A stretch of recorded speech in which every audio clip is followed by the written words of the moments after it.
한글도 남보다 빨리 깨치고 참 똑똑했는데 갈수록 실력이 뒤처지는 것 같아 걱정이에요. 혹시 초등학교 교과서 본 적 있어요? 어려운 어휘가 너무 많아요. 학교에서는 어휘 개념을 하나하나 설명해 줄 시간이 정말 부족하잖아요. 그럼 어떡하죠? 내 아이의 어휘만큼은 내가 책임져야죠. 어휘 공부의 정석. 초등어휘 3천, 초등어휘 5천. 검색창에 초등어휘 3천을 쳐보세요. 김치는 맛있어야 한다. 아주 화끈하게 100% 국내산으로 16년 전통으로 햇섭 인증으로 화끈하게 맛있다. 화끈하게 통한다. 화통김치. 배추김치, 알짜김치, 총각김치, 깻잎김치, 깍두기도 화통. 검색창에 화통김치. 아우 맛있어. 사장님 부르셨습니까? 최 부장. 아까 영어 실력 제법이던데 다시 왔어? 과찬이십니다. 아니야. 근데 자네도 서초동 비밀과외 받았다면서? 아니 그걸 어떻게... 정말 소문대로 한 번만 만나도 말문이 확 트이나? 역시 듣던 대로입니다. 10분 만에 터졌습니다. 김변의 박이사의 자네까지. 나도 소개해주게. 당장. 16년간 은밀하게 진행됐던 서초동 비밀과외. 이제 당신 차례입니다. 지금 바로 검색창에 스피킹 솔루션을 검색하세요. 새벽 2시에 깨어났나. 딱히 고민이 있어서 그런 건 아니다. 새벽 5시에 일어났나. 새벽 6. 아우, 이 인간이 잠도 못 자게 화장실을 들락거려. 남성 활력과 전립선 건강. 하루 한 알로도 충분합니다.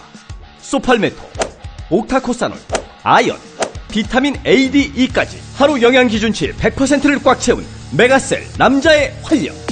지금 바로 인터넷 검색창에 메가셀 남자의 활력을 검색해보세요.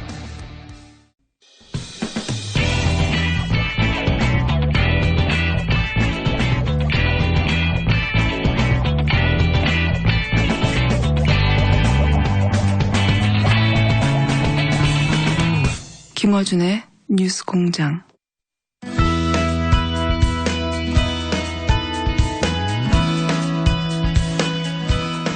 인터뷰 이공장 시간인데요. 오늘은 저희가 그동안 캠프간 여러 조합으로 토론회를 만들어놨습니다. 오자도 있고 양자도 있고. 오늘 시간은 2번 캠프와 3번 캠프의 양자 토론 시간입니다. 저희가 각 캠프의 노출 횟수, 시간을 거의 초단위까지 지금 계산하고 있거든요. 자, 2번, 3번 자유한국당 중앙선대위 대변인 정태욱 의원님 나오셨습니다. 안녕하십니까? 예, 안녕하세요. 네, 국민의당 중앙선대위 유세 본부장 문병호 최고위원 나오셨습니다. 안녕하십니까? 네, 두 분 모두 저희가 세 번이니까 한 3번 정도씩 출연을 하셨어요. 그죠? 네. 3번 출연 이후에 혹시 변화가 있었나요? 뉴스공장의 청취자. 제가 네이버 검색 1위, 2위에 올랐습니다. 잘하셔서 오르는지 잘 못하셔서 오르는지 모르겠어요. 비난해서 오른 건지 잘해서 오른 건지 모르겠습니다.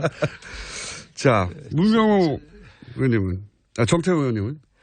저는 요즘 깜짝 놀랐어요.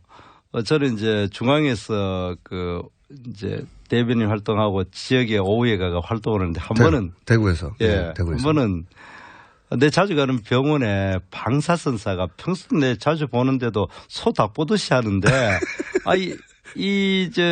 여자 방사선사가 저번에 너무 반가워하는 거예요. 왜 반가워하냐니까 뉴스 공장에 김어준 그 공장에 출연해가지고 자기를 너무 반가워서 저는 아는 차인데요. 그리고 혹시 한 번 더 출연하면은 김어준 공장장 사인을 좀 받아달래요.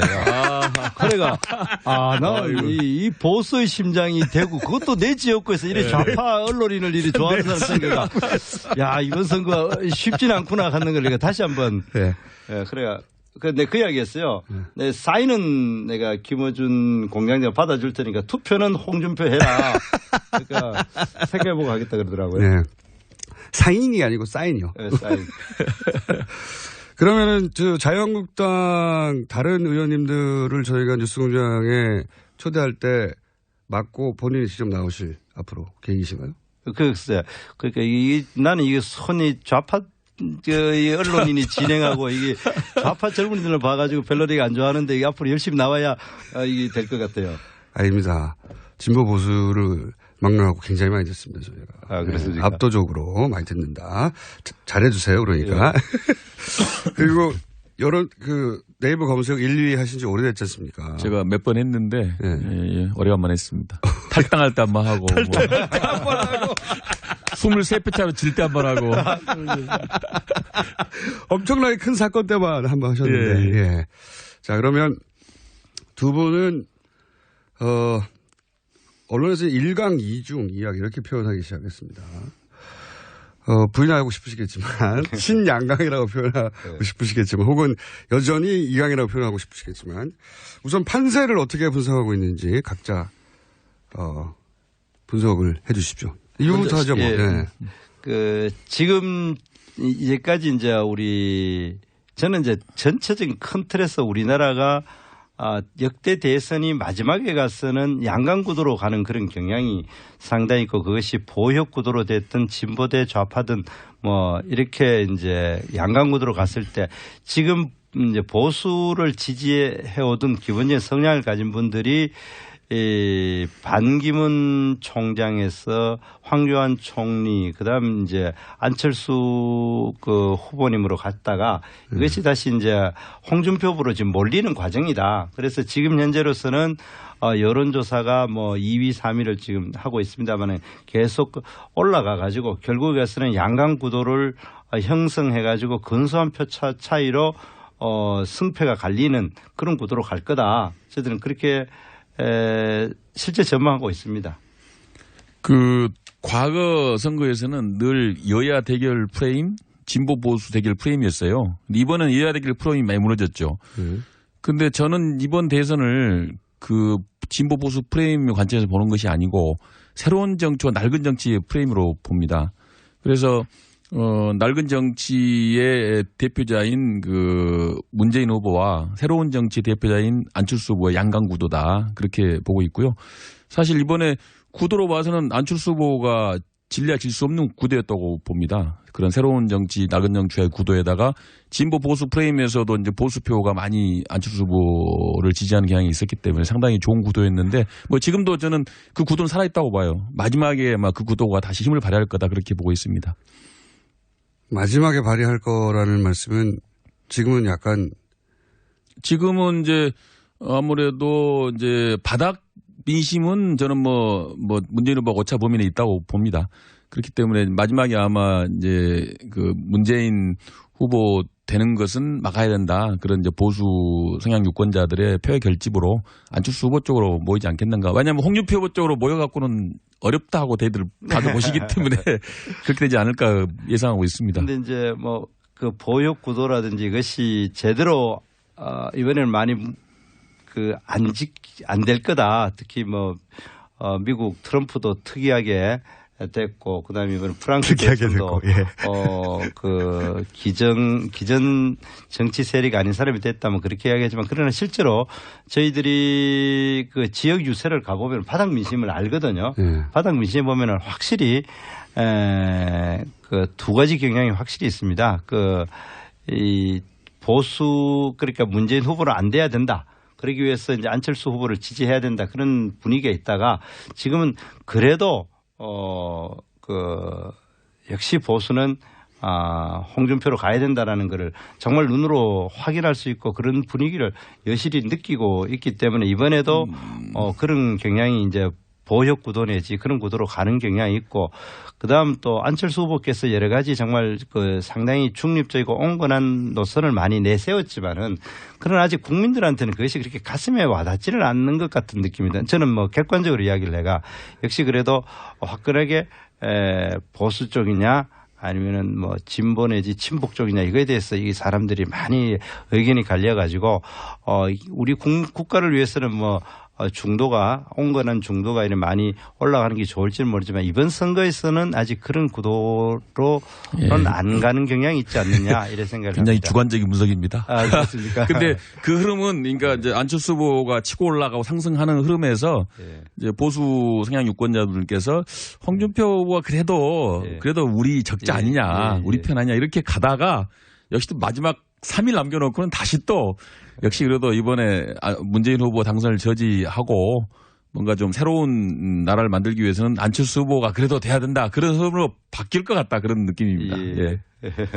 바뀔 것 같다는 느낌을 좀 더 강하게 말씀해 주십시오. 예, 바뀔 겁니다. 바뀔 겁니다. 그래서 5월 9일 날은 아마 지금 여론조사와는 다른 결과가 나온다. 그렇게 생각하고 있습니다. 그 여론조사 자체는 저희들이 이제 이런 게 있습니다. 지난번에 어느 여론조사에 보면은 2,000표본을 만들기 위해 가지고 뭐 한 20만 명한테 통화를 했는가 봅니다. 그래가지고 한 4% 정도 응답을 했다는데 그것보다 높은 경우도 있고요. 그렇게 됐는데 2,000표본 안에 수집된 2,000표본 중에 자기 스스로 정치적 경향을 밝힌 사람 중에 86명만 자기가 자칭 보수라고 얘기했거든요. 그럼 2,000명 중에 86명만 보수라 하는 거는 현실적인 표본 자체가 사실일까 하면 정확한 표본이 아니거든요. 차이가 많다. 예, 저희들 생각에는 전체적으로 봤을 때 보통 뭐 우리가 편의적으로 4대 4대 2라 한 40% 정도가 보수를 하는데 그렇게 4%만 표본 응집되는 것 자체가 지금 현재 여론조사대로 투표가 되지는 않을 거다. 그런 거는 우리가 지금 여론조사가 좀 편향된 표본에 의해서 만들어지고 있죠. 그러니까 일단은 이제 지금 문재인 후보의 적극 지지층이 많다 보니까 아마 응답률이 높고 그다음에 이제 들어보니까 이 전화기를 들어서 여론조사에 응하면은 5분 내지 6분 동안을 들고 있어야 된답니다. 실제로 그러니까 제가 한번 해보니까 3분 40초 정도 걸립니다. 실제로 아주 적극적인 지지자 아니면은 여론조사에 응답할 가능성이 낮다. 그런 점에서 이제 문재인 후보의 지지율은 좀 과다 표집되고 있고 다른 후보들은 좀 과소 표집되고 있다고 보기 때문에 특히 이제 안철수 후보 지지자들은 조금 샤이해요. 대체로 스타일들이. 그래서 지금 지난 총선 때도 여론조사보다도 실제 표가 10%, 한 15% 가까이 많이 나왔습니다. 그래서 이번 대선에서도 10% 이상의 그 표가 숨어 있다. 그렇게 보고 있습니다. 이 샤이에 대해서는 어떻게 생각하세요? 샤이가 있긴 있는 것 같은데 누구 샤이가 더 많냐 이거죠?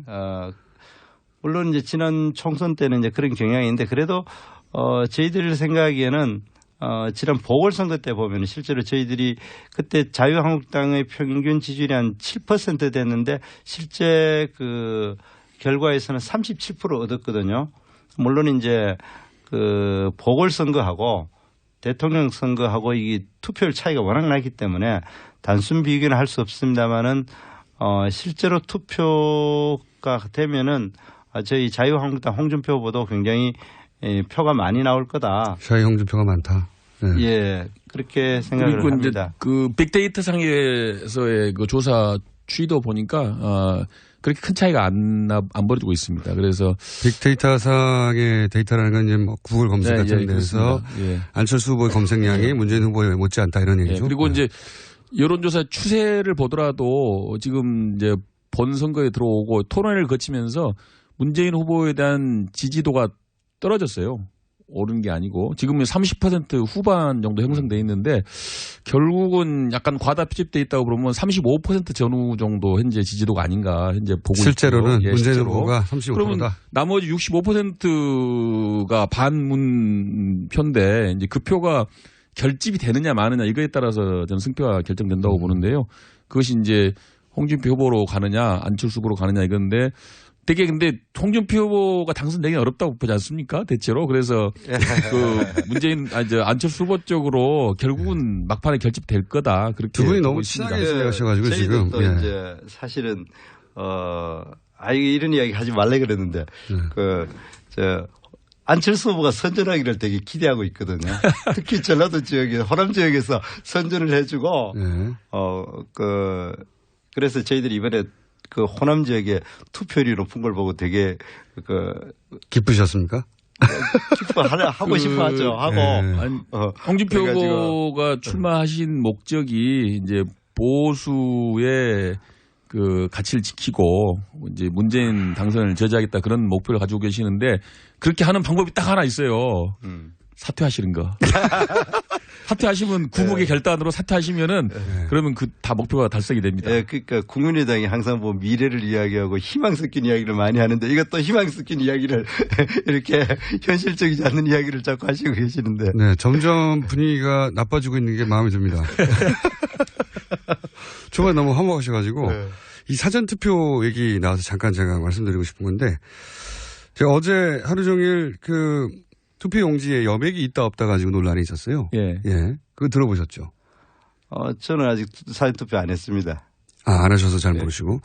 예, 여백이 그게 좀 이제 이번에 후보가 많다 보니까 예. 아마 그런 것 같아요. 후보가 이번에 뭐 15명이 나왔던가요? 많이 나왔다 보니까 이제 그런 게 좁게 보여서 없다고 느낄 수도 있는 거고. 예. 네. 근데 이제 아무래도 이제 그게 무효표가 많이 나올 가능성도 있는 거죠. 이게 찍다가 보면은 네. 중간에 걸친 표들이 많이 나오기 왜냐하면 때문에. 후보자 칸 사이가 예. 여백이 있는 게 그리고 그 여백이 있는 게 공식적으로 단 하나의 종류밖에 없다고 선관위에서 얘기했는데 이제 투표를 어제 하신 분들 중에 여백이 너무 좁아서 거의 없다고 느낀 건지 아니면 실제 뭐 출력에 인쇄 하자가 있었는지 모르겠습니다. 그래서 오늘 저희가 이제 투표 관리관이 있잖아요. 투표소에 들어가면.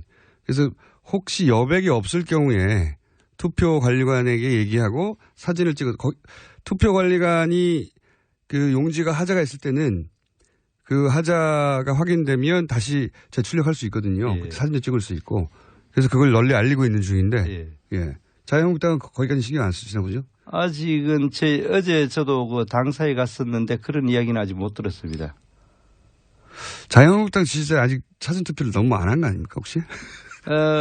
그래서 이제 저희들 대구가 지금 제일 낮잖아요. 어떻게 된 겁니까 이거? 실제로 저도 이제 이제 이래 지역에 가가지고 사전 투표하라 하면은 특히 나이 드신 분은 사전 투표하는 것 자체를 조금 별로 좋아하지 않더라고요. 그래 요즘 이제 카톡에 그 많이 돌아다니는 것 중에 아들아 딸아 사위와 며느리야 그거 들어보셨어요? 네네네. 예. 그게 효도라고. 예. 홍준표 찍는 게 효도라고. 예. 예. 아들아 딸아 사위와 며느리야 이번 어버이날 선물은 이번 홍준표 찍어가지고 다른 선물 하지 말고 그거로 효도해라 이런 말이 있는데 그래 나서 그런지 젊은 사람들은 많이 가는데 실제로 그래서 그런지 효도하라고 예. 효도하려고 예. 그래서 가는지는 말 수 없지만은 실제로 별로 그렇게 연세 드신 분들은 호남 쪽은 어떤지 모르겠는데 별로 그렇게 그 사전 투표하는 것 자체를 많이 했어요. 아 그래 예. 연세 드신 분들 많이 했어요. 많이 했고. 사이가 너무 적극성이 떨어지는 거 아닙니까 이거? 아니요 지난번 제 선거 때도 그 총선 때도 그랬는데 나이 드신 분들한테 그 사전 투표하라 하면은 잘 안 하고 오히려 어제 그 젊은 양반들은 저한테 투표했다 하면서 여러분 사람 이제 그 카톡도 오고 그러는 걸 대구 경북에 그렇다고 그 연령층이 높은 분들만 사시는 건 아니잖아요. 대구 경북분들이 지금 투표할 재미가 없어요. 왜냐하면 과거에는 다 주로 대통령을 배출을 주로 했지 않습니까? 그래서 늘 이제 대선 때 이제 대구 경북분들이 민 후보가 많이 이제 유력한 이제 후보였는데 이번에는 이제 아무래도 당선이 좀 쉽지 않다고 보기 때문에 이제 투표장에 갈 매력을 못 느끼는 거죠.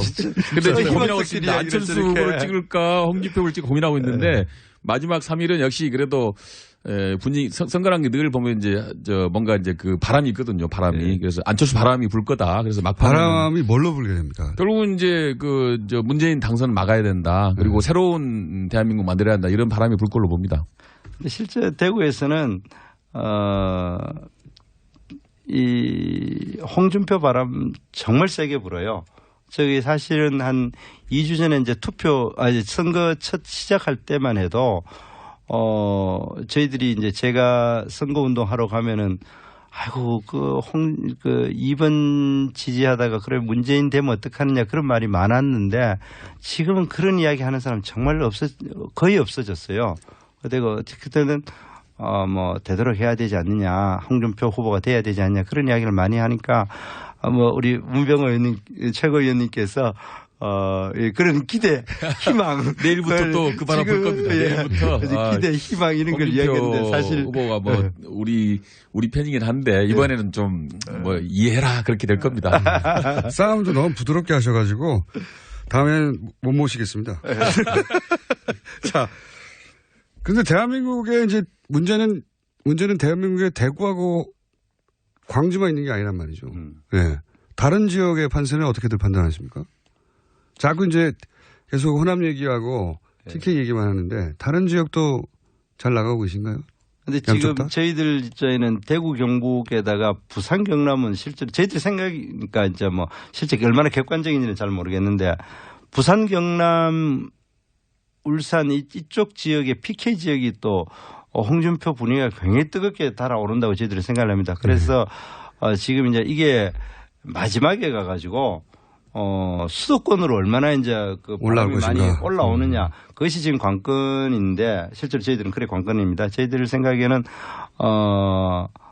그 영남 TKPK 그거는 뭐 거의 저희들은 장악됐다고 생각을 하고 이제 저기 그 충청권에 가가지고 다시 이제 밑에서도 쫙 올라와서 수도까지 올라간다. 예. 그게 지금 마지막에가 승부수가 되지 않을까 생각합니다. 5월 9일 날 저는 깜짝 놀랄 일이 벌어질 거라고 봅니다.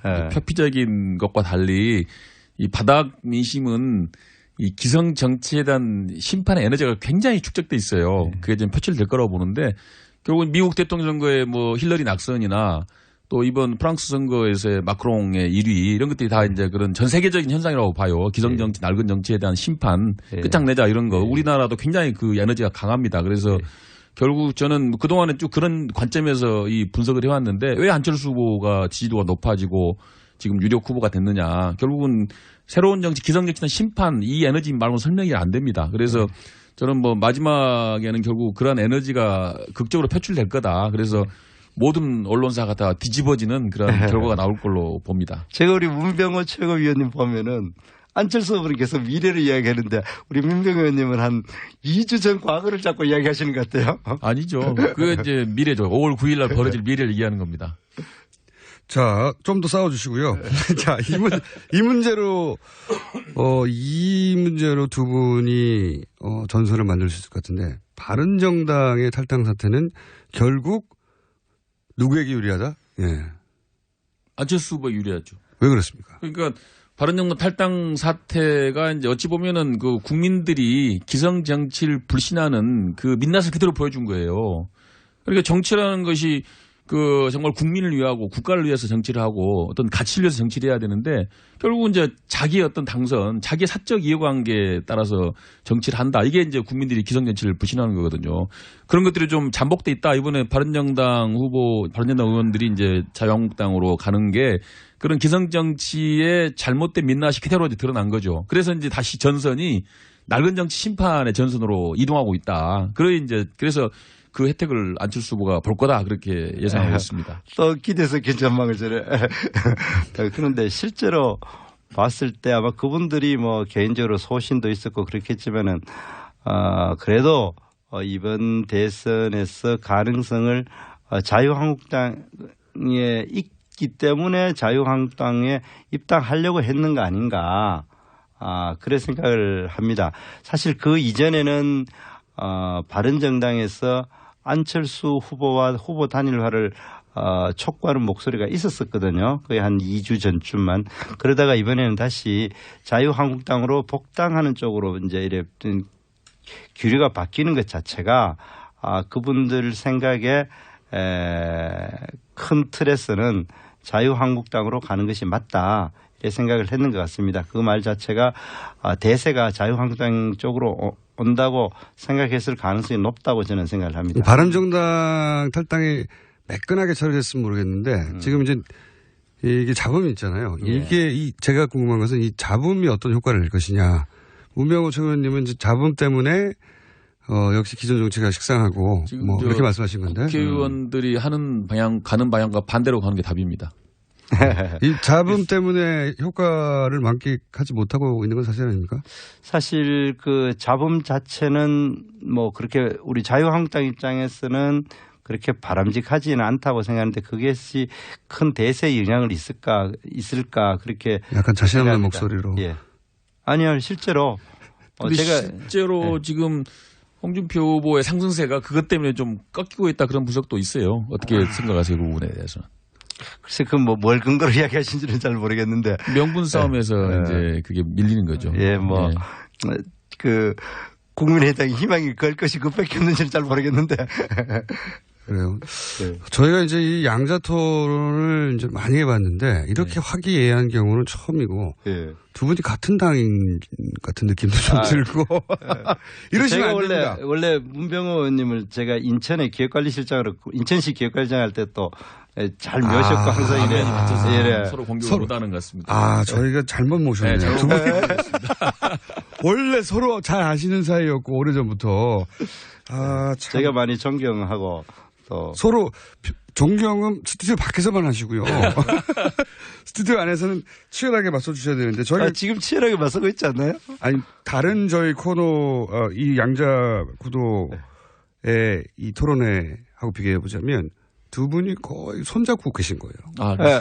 이게 아예 아닌데 이거 보통은 삿대질하고 끝나는데 원래 우리 자유한국당 사람들이 점잖해 가지고 원래 싸우지를 잘 못합니다. 홍준표 후보는 왜 그렇습니까? 그분이 이제 그러니까 이번에 사나이답다고 사나이답다. 원래 자유한국당 스타일 하면은 이 정도 지지율이 안 나오죠. 근데 이제 이 사나이답게 화끈하고 결기 있게. 근데 홍준표 후보가 보수의 후보라고 그러는데 사실 보수분들이 제일 그 품격 따지고 자질 따지고 뭐 그런 좀 막말 이런 거 싫어하잖아요. 근데 사실은 이제 막말이 대명사처럼 됐지 않습니까? 요즘 이제 세상이 너무 거칠어지고 좌파들이 짓거리 눈앞에 보이니까 이렇게 파이팅이 있는 사람을 이렇게 선호하는 것 때문에 올라오는 거죠, 지금. 자, 마지막 한 1, 2분밖에 안 남았기 때문에 마지막에 요 시간을 우리가 이긴다. 2등을 확 젖혔고 이미. 우리가 양강구도로 막판에 이긴다. 이 이야기를 좀 격도를 해서 마지막에 정리해 주십시오. 왜 우리가 이기는지. 우리가 왜 이기는지. 아까도 말씀드렸지만은 지금 표피적으로 나타나고 있지는 않지만은 이 근저에는 결국 바꾸자. 국민들은 지금 못 사겠다 바꿔보자가 저는 기본 마음이라고 봅니다. 기성 정치를 바꾸자 이게 기본적인 에너지이기 때문에 그게 이제 이번 대선을 통해서 표출될 거다 그렇게 보고 있고요. 그다음에 거기다 이제 보수 유권자들께서 홍준표 후보는 이번에 어렵지 않느냐. 그러니까 문재인 후보의 당선을 막기 위해서는 안철수 후보 쪽으로 표를 몰자. 뭐 그런 저는 큰 흐름이 지금 형성이 되고 있다고 봅니다. 그래서 이번 특히 이제 내일부터 마지막 이제 표심을 결정하는 중요한 3일 남았는데 아마 내일부터는 그러한 흐름들이 강력하게 나타나지 않을까. 그래서 결국 5월 9일 승자는 안철수 후보라고 생각하고 있습니다. 지금 우리나라가 굉장히 어렵지 않습니까? 여러 가지 해결할 문제도 많고 그렇기 때문에 북한 핵 문제도 있고 또 우리나라를 둘러싼 나라 지도들이 다 스트롱맨이고 그래서 남한에서도 종북 세력이나 정교조나 또 강성 귀족노조 이런 실질적인 적폐들을 제대로 해결할 사람은 홍준표 후보 같이 이래 강력한 리더십을 행사할 수 있는 그런 사람이 돼야 된다. 그런 의식이 굉장히 강하기 때문에 보수가 제대로 결집하면은 이번에 확실히 홍준표 후보가 당선될 거다. 저들은 그렇게 생각하고 있습니다. 알겠습니다. 제가 싸움 붙이기 마스터인데 좀 실패했고 두 분 좋은 토론이었다고 들으신 분도 많겠죠. 네. 예. 뉴스공장은 이런 거 심심한 토론이라고 하는데 두 분 고생하셨습니다. 지금까지 자유한국당 중앙선대위 대변인 정태혁 의원 그리고 국민의당 중앙선대위 유세본부장 문병호 최고위원이었습니다. 감사합니다. 네, 감사합니다. 고맙습니다. 제가 생각하는 이상적인 사회는 모두가 먹는 것, 입는 것 이런 걱정 좀 안 하고 더럽고 안 입고 온 꼬라지 좀 안 보고 그래서 하루하루가 좀 신명나게 이어지는 그런 세상이라고 생각을 합니다. 사람 사는 세상을 위해 정치를 시작한 노무현. 그는 우리 곁에 없지만 그의 꿈은 영원합니다. 노무현 재단은 사람 사는 세상을 위하여 노무현의 가치와 철학을 전합니다. 노무현 재단의 후원 회원이 되어주세요. 1688-0523 또 떨어졌어. 너 또 입사 시험 봤어? 아니, 차량용 핸드폰 거치대 말이야. 여러 개 사봤는데 실패의 연속이야. 떨어지고 시야 가리고 운전석에서도 멀고 뭐 좋은 거 없을까? 싼 것만 찾으니까 그렇지. 제대로 된 거 하나 사서 편리하게 쓰는 게 더 낫지. 그런 게 있어? 그럼 있지. 1, 2, 3 할 때 2. 힘 세다 할 때 힘. 2, 힘. 2 힘? 2배로 힘이 세다는 건가? 네이버 검색창에 2힘을 검색해보세요.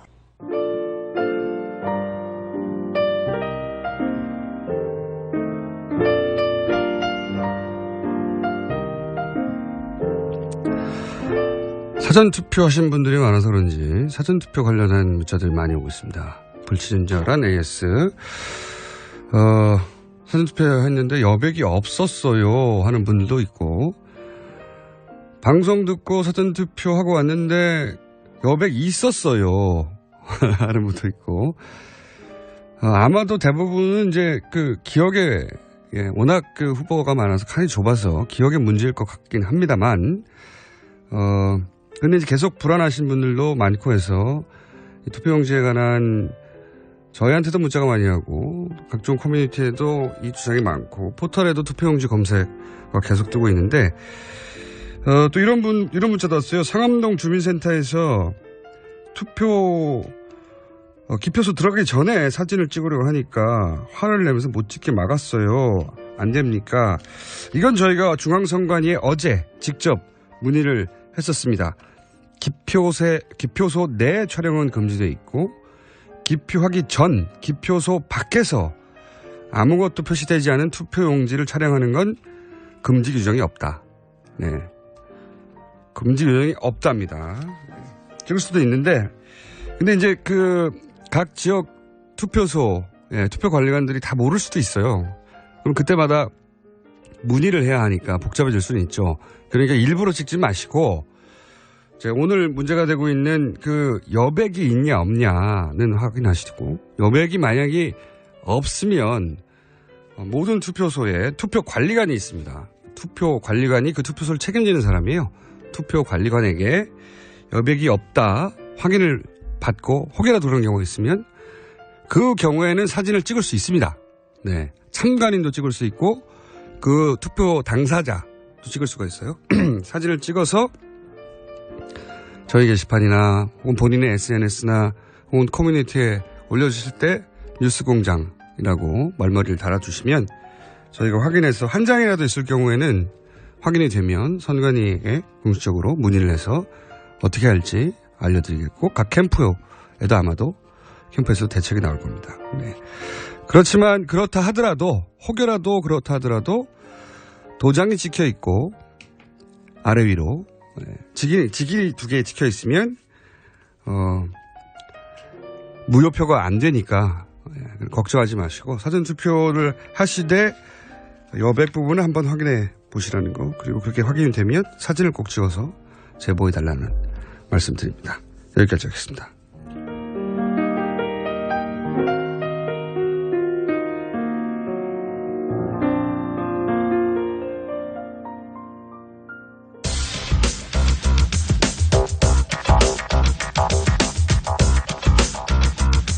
자, 이 코너는 말이죠, 굉장히 중요한 코너입니다. 앞으로 지금 이미 사전투표가 절반이 진행됐고 지금도 진행되는 중이고, 그리고 이제 투표도 며칠 남지 않았습니다. 그전에 저희가 후보를 결정할 때 토론회를 결정하시는 분도 있고, 그리고 목소리를 결정하시는 분도 있고, 그리고 뭐 진보 보수를 결정하시는 분도 있고, 적폐청산에 반응하시는 분도 있고, 많습니다. 여러 가지 기준이. 근데 그 중에서 우리 사회에서는 꼭 보면은 관상이 좋다는 얘기부터 시작해가지고 본인들만의 기준이 따로 있는 분들이 분명히 있어요. 예. 네. 예, 운세가 좋다. 또 역술인들이 꼭 등장해가지고, 예, 이번에는 뭐 몇 번이 된다. 혹은 뭐 귀가 긴 사람이 된다. 이런 식의 이야기들 하고 하는데, 해서 저희가 대선 전 마지막 과학 시간 특집을 따로 준비했습니다. 자, 지난 시간에 저희가 혈액형으로, 저 사람은 A형이기 때문에 혹은 저 사람은 O형이기 때문에 대통령에 적합해 하는 그런 기준을 가지신 분들에 대해서 저희가 과학적인 정정을 해드렸고 그리고 관상 지난 시간에 했죠? 네. 네. 관상. 지금 나오신 원정우 씨가 모든 역술인들이 복호라고 크게 불을 축적할 거라고 이미 했습니다. 10년 전에. 예. 크게 불을 축적할 것이라고 했으나 지금까지 불을 축적하긴커녕 좀 너무하신 거 아니에요? 허덕허덕 하루하루 살아가고 있다는 거 알려드리겠고, 자, 오늘은 어떤 과학적인 분석이 있습니까? 우리가 지금 계속 점술 관련된 이야기를 3주째 하고 있는데. 점술? 예, 하고 있는데. 처음엔 이게 비과학성을 논하기 위함이었잖아요. 예. 근데 자꾸 그냥 점술인이 된 느낌이 좀 들어서 제가 예. 이게 맞나 하는 생각이 들지만 근데 여론조사도 안 나오고 발표가 안 되는 거죠. 깜깜이잖아요. 예, 정말 이럴 때 깜깜이 더더욱 상태. 사람들이 뭔가 의지하게 되거든요. 지푸라기라도 잡자. 지푸라기라도 잡자. 이런 심정으로 이제 국민의 선택을 위한 기준으로 네. 점술 관련된 걸 또 많이 활용을 하게 될 수 있지 않을까. 점술. 네. 라는 생각에. 카드점도 가능할 수도 있고요. 예. 근데 그건 이제 후보자 본인이 뽑으셔야 되기 때문에. 그렇죠. 아마 실현하기 좀 어려운. 네. 그래서 좀 여러 가지로 제가 좀 뽑아봤습니다. 별자리부터. 예. 너의 별자리가 뭐 어떻게 돼? 요즘 많이 묻죠. 그렇죠. 예. 하지만 과학적인 거 없으니까 아무리 그럴듯해도 믿지 마시길 바랍니다. 예. 왜 그런지는 설명해 주십시오, 지금부터. 네. 일단 별자리로 본 대선 이제 다음 주 운세. 예. 다음 주 운세부터 한번 별자리로 별점으로 본 각 후보의 다음 주 운세. 그렇습니다. 네. 좋습니다. 일단 문재인 후보입니다. 예. 문재인 후보는 1953년 1월 24일생입니다. 예. 물병자리고요. 예. 이렇게 나왔습니다. 당신이 원하는 모든 것을 가질 수 있다. 가질 수 있다. 다만 당신의 행운을 다른 사람에게 너무 자랑하지 말라. 주변의 시기와 질투를 불러올 수 있다. 아니, 뭐, 그럴듯하기도 하네요. 근데 뭐 문재인 후보 지지자들은 그럴듯하게 들을 수도 있어요. 네, 근데 자랑하지 말면은 뭐 대통령에 대해서 뭐 아무도 모르게 조용히 당선될 수는 없는데. 어쨌든 원하는 걸 다 가질 수 있다고. 네. 제가 지어낸 말이 아니고, 무료 앱을 참고해서. 별자리 무료 앱을 네, 종합 참고하여. 예, 여기 있는데 돈을 쓸 수는 없으니까요. 예. 그리고 안철수 후보. 안철수 후보. 1962년 2월 26일생입니다. 예. 물고기 자리. 저하고 같은 자리인데요. 주변 사람들의 말이나 뜬 소문에 끌려다니지 마라. 그리고 다른 사람의 다툼에 끼어 한쪽 편을 들지 마라. 이거 뭐 별자리 믿어야 되겠는데. 뭐 조금 그럴듯해요. 네, 그럴듯해요. 네. 지금 이제 진보 보수 후보 네. 유권자층을 동시에 이제 포섭해야 되는 그렇죠. 예, 고민을 안고 있는 안철수 후보 입장에서는 이게 이런 것 같습니다. 이게 사람이 약한 마음이 될 때 이런 걸 들으면 무조건 솔깃해지는 경우가 있어요. 네. 그래서 이런 점성술 같은 게 수천 년을 살아남지 않았을까. 그렇죠. 예. 다른 모든 것이 없을 때 이제 이렇게 의지를 하게 되는 수가 있는데 아무튼 다른 사람으로 인해 또 상처를 받을 수 있다고 합니다. 다른 사람으로 인해서. 주의하시자. 예. 네, 그렇게 상처를 적혀있고요. 받지 마시길 바라고요. 다른 네. 사람으로 인해서는. 그리고 심상정 후보도 2월 21생으로 1959년 2월 21생으로 같은 물고기 자리라 똑같이 나옵니다. 그냥. 그래요? 예. 뜬 소문에 끌려다니지 말고 예. 다른 사람의 다툼에 끼어 한쪽 편을 들지 마라. 이게 완조하라는 얘기일까요? 아니, 깜깜이 대선인 기간 동안에 네. 이제 뭐 여러 가지 온갖 루머들이나 그렇죠. 또는 새몰이가 있을 텐데 다른 사람들의 말에 귀를 기울이지 말고 본인의 의지대로 소신대로 가라. 네. 두 후보 모두에게 공약이 똑같은. 그렇습니다. 별자리가 이게 이제 그게 문제네요. 별자리가 워낙 커버리지가 넓잖아요. 몇 월 며칠 뒤로 딱 떨어지는 게 아니라. 예, 이게 그래서 인간을 12개 유형으로밖에 못 나눠요. 1년에 12달이니까. 그게 문제네요. 네. 예. 그게 이제 좀 비과학적인 느낌이 많이 들죠. 예. 유승민 후보. 예. 1958년 1월 7일생입니다. 1월 7일. 염소자리. 예. 주위 사람들과의 대화가 필요한 시기입니다. 아니, 점점 무료 앱, 무슨 무료 앱입니까? 무료 앱을 믿고 싶네요. 서로 마음을 터놓고 솔직한 대화를 나눠보세요. 그동안 서먹했던 사람과 관계 개선을 시도해보는 것이 좋다. 아니, 우리가 이게 이제 이런 게 과학적이지 않다라고 말하려고 하는데 점점 막 신뢰가 하려고 하고. 예, 저도 이거 보면서 이거 어떻게 해야 되나 좀 걱정을 했는데. 탈당파 12명과 대화를 하라는 얘기 아닙니까? 어떻게 알았지? 좀 어색하더라도 먼저 화해의 손을 내밀라고 합니다. 좀 어색하더라도 먼저 화해의 손을. 네, 뭐 단지 우연일 뿐이겠죠. 예. 그리고 아니 근데 홍준표 후보. 먼저 어색하더라도 화해의 손을 내밀라는 조언은 당연한 조언이에요. 당연한 조언이죠. 끝까지 돌아져 있어라. 이런 조언이 어디서 나오겠습니까? 그렇긴 한데, 예. 단지 이제 지금 상황과 좀 어울리는 느낌이 들어서. 그런 느낌이 있네요. 네, 우연일 뿐입니다. 그 다음 홍준표 후보, 54년 12월 5일생 사수자리입니다. 예. 이번 주는 돈에 대해 연연해하지 마라. 아낄 때는 아끼더라도 쓸 때는 확실히 쓰는 것이 좋다. 특히 가까운 사람들에게 쓰는 돈을 아까워하지 마라. 주위 사람에게 베푼 것이 돌아온답니다. 그래서 이것만 들으면 이거 뭐 옛날에 유행하던 금권 선거 이런 게 떠오르지만 아니죠. 막판에 선거 유세에 모든 자금을 쏟아부으라는 얘기죠. 아끼지 말고. 그렇겠죠, 당연히. 돈 선거 자금 아껴서 뭐 하겠느냐. 네. 폭탄 투척하라. 예. 자기 지지자들에게 아낌없이 예. 호소하도록 하라. 뭐 이런.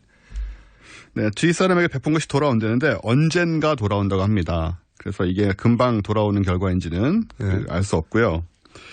그 다음엔 제가 성명학을 좀 알아봤습니다. 잠깐만요. 그 전에 저희가 문자가 끊임없이 와가지고 투표용지가 여백이 없이 선만으로 칸이 나눠져 있었다고 그런 기억을 갖고 있는 분들이 굉장히 문제가 많이 오거든요. 받습니다. 이 기억의 워낙 좁으니까요. 네. 칸이 이게 1cm도 안 되거든요. 네네. 실제 선관위는 0.5cm라고 하는데 계속 문자가 지금도 오고 각종 코멘트들이 계속 올라와서 제가 자꾸 말씀드리는데 혹여 투표용지를 가면은 프린트해서 줍니다. 네. 그 프린트해서 줄 때 선관위는 당연히 있다고 그러고 한 종류밖에 없다고 하는데 뭐 기계가 너무 많다 보니까 뭐 기계 설정 문제나 혹은 프린터가 뭐 프린팅 하자를 낼 수도 있긴 있거든요. 네. 기계가 항상 100% 완벽한 건 아니니까 그런 사례가 있을 수 있으니 그런 경우에는 반드시 기표소 들어가기 전에 투표 관리관을 그 투표소에 제일 높은 사람 이름이 투표 관리관이라는 용어가 생각이 안 나면 그 투표소 관리인 중에 제일 높은 사람 찾으면 됩니다. 그러면 그분한테 자 보십시오 붙어 있죠. 확인하고 나서는 사진을 찍을 수가 있어요. 네. 참관인도 찍을 수 있고. 그러면 사진을 찍고 실물이 나와야 그렇죠. 공식적인 해법이 나오거든요. 지금은 다들 기억이고 한 번 투표 용지가 들어가고 나면 누구도 열 수가 없어요. 그러니까 이제 이 논란이 계속 진행되는 거거든요. 그러니 단 한 장이라도 좋으니까 방송을 들으시는 분들은 눈여겨보시고 만약 그런 경우가 있다면 사진을 찍고 혹시 이미 투표를 하신 분들은 주변에 알려주시고 본인의 SNS에 퍼뜨려주시고 꼭 해주십시오. 물증이 필요하다. 물증 한 장이라도 좋은데. 예. 자, 그러면 성명하고요. 이제. 네. 저 한자는 어렵고 귀찮아서 한글로 했습니다. 한글. 우리는 뭐 한글이 따로 있으니까요. 그러니까요. 네. 한자를 할 필요가 없죠. 네. 만 60세 이상은 노년운을 했고 그 이하는 장년운을 봤고요. 네. 일단 문재인 후보는 획수가 553이 됩니다. 553. 예, 문재인 하면. 네. 노년운. 문무를 모두 갖추니 중후하고 돈목하다. 원래 무인 출신이잖아요, 특전사. 예. 총도 잘 쏘시고. 예, 뭐 해석이야, 뭐. 특전사 갔다고 다 문무를 다 갖췄다고 할 수는 없는데, 특전사 간 사람이 얼마나 많은데요. 어쨌든, 지지자들은 이런 데서 이제 확, 그렇죠. 이게 맞구나 하고 넘어가게 되는 거죠. 네. 조그만한 연결점이라도 있으면. 널리 배워 재주가 많고, 분수를 지켜 올바르다. 성공 번창하며 부귀하고 영달할 운세라고 나옵니다. 부귀 조금 별로 큰 관계가 없는 걸로 아는데. 영달은 조금 맞을 수도 있잖아요. 만약 당선되는 경우. 네. 그리고 안철수 후보 참 장년운인데요. 좀 안타까운 것이 사람이 떠나고 재물이 흩어진다. 이게 일부러 그러는 거죠? 아니에요. 정말 아니에요. 거예요. 지금 각 당에 항의 받습니다. 네이버랑 이런 데서 찾아가지고 한 거예요. 절대 아닙니다. 네. 외롭고 도와주는 이가 없다. 어려움이 많다. 자식이 불효하거나 몸이 약하다. 이렇게 나옵니다. 장년운이죠. 그러니까. 근데 이걸 믿으시면 안 되고요. 그냥 근거 없습니다. 예. 안철수 후보 지지자분들은 믿으시면 안 되고. 절대로 믿으시면 안 됩니다. 네. 성명하게 곤란하게도 그렇게 나왔다고 하니 그렇게 나왔습니다. 네. 심상정 후보 655인데요. 장년운 하늘이 내신 록이 그 상사로움을 길게 바라니 많은 바람이 돌아온다. 부귀영달한다. 그쪽 땅도 부귀하고는 관련이 없는 땅인데요. 예전하고 비교하면 영달이라고 할 수 있잖아요, 사실. 상대적인 영달이다. 예. 네. 그리고 유승민 후보가 445인데요. 장년운입니다. 천부적으로 총명하게 태어나서 의지 또한 굳다. 노력 분발하여 중년에 성공한다라고 나왔어요. 예. 유승민 후보 지지자들은 좋아할. 네. 일단 총명하신 거는 우리가 다 느낀 바이고 노력 본발도 많이 하시는 것 같아서 성공하시기를 바라고요. 그다음에 홍준표 후보가 되게 흥미롭습니다. 홍준표 후보요? 657 노년운인데 주관이 있다. 관운 혹은 재운이 좋다. 호걸의 기상과 기백이다. 기상과 기백이다. 호걸까지는 모르겠는데. 네, 그거를 지금 마케팅 포인트로 잡고 있는 건 맞아요. 그러니까요. 네. 성격이 강직하여 남의 비난을 받는다. 근데 이제 주관은 확실한 것 같긴 한데, 호걸의 기상이 이제 약간 호걸하면 요즘 세상에 맞는 거라기보다는 뭐 조선시대나 삼국시대 때 옛날에 잘 쓰이는 말이잖아요. 수호지. 삼국시대에 더 거슬러 와서 수호지 때 영웅호걸을. 그렇습니다. 나오죠. 예. 이렇게 나와서 이게 은근히 맞는 것 같은 생각도 좀 들고. 원래 이제 혈액형 분류할 때도 은근히 맞는 것 같아요. 그래서 그게 살아남는 거거든요. 네. 듣다 보면 왠지 은근히 맞는 것 같고 본인이 보고 싶은 분만 집중해서 보니까. 그렇습니다. 예, 그러니까 아무 근거가 없습니다. 근거가 없고. 그게 왜 근거가 없는지 제 이름으로 한번 증명해 드릴게요. 제 한글 획수가 653입니다. 제 중년운을 맞춰봤더니 중년에 양자로 가서 여러 부모를 모신대요. 중년에 무슨 양자로 갑니까? 중년에 양자로 가서 여러 부모를 모신다. 게다가 칼과 화살을 쓰는 무인의 운명이라고. 칼과 화살. 이분은 기타밖에 못 쳐요. 도박을 좋아하고 술을 잘하고, 저 술도 안 마시고요. 특히 말년운. 가난하고 거처가 불안하며 부모와 자식에 해가 있고 외롭고 고생이 많고 몸이 약하며 애정운이 좋지 않다. 그건 그럴 수도 있잖아요. 아니, 아직. 인간이 이렇게 운세가 나쁠 수는 없잖아요. 아직 안 왔는데 그럴 수도 있는 거죠. 그럴 리는 없습니다. 이렇게 엉터리라고 주장하겠습니다. 자, 지금까지 가학관장의 원정우 씨였습니다. 저는 김어준이었습니다. 사전투표 잘 하시고요. 월요일에 다시 뵙겠습니다. 안녕.